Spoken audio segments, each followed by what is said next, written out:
Doctor Mohammad Yunus যখন বলেন আমাকে ছাত্ররা বসিয়েছে, তারা যখন বলবে তখনই নির্বাচন দেব, তাহলে আসলে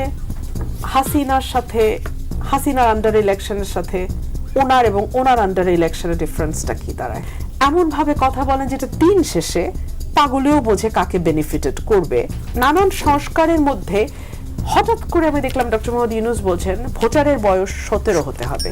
কেন?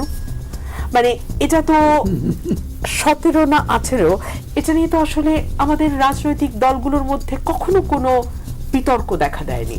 এমনকি সাধারণ মানুষ দাবি করছে 17 বছর হতে হবে, তাও তো নয়।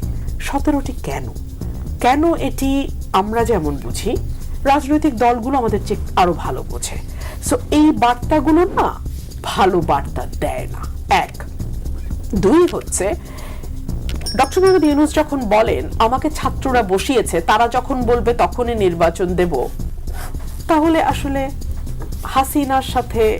হাসিনার আন্ডার ইলেকশনের সাথে ওনার এবং ওনার আন্ডার ইলেকশনের ডিফারেন্সটা কি দাঁড়ায়? উনি তো একটা পক্ষের দিকে ঝুঁকে গেলেন, তাই না? কারণ আমরা এই কথাটি বলছি কারণ স্টুডেন্টরা যদি কেবলমাত্র একটা প্রেশার গ্রুপ হিসেবে থাকতো আমাদের এই প্রশ্ন আসতো না।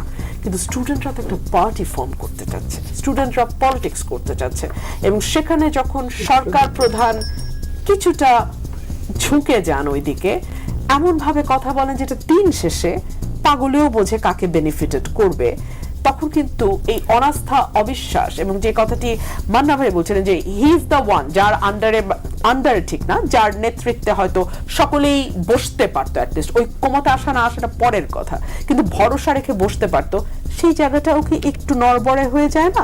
সো আমি আশা করবো ডক্টর মোহাম্মদ ইউনূস বিষয়গুলো ডেফিনেটলি উনি ওনার কগনিজেন্সে নেবেন। একজন অসাধারণ ইকোনমিস্ট মানে একজন অসাধারণ পলিটিশিয়ান তো না, তাই না? রাজনীতির পথে তো উনি আসলে হাঁটেন নাই কখনো, এটা কোনো দোষেরও বিষয় না, উনি হাঁটেন নাই কখনো।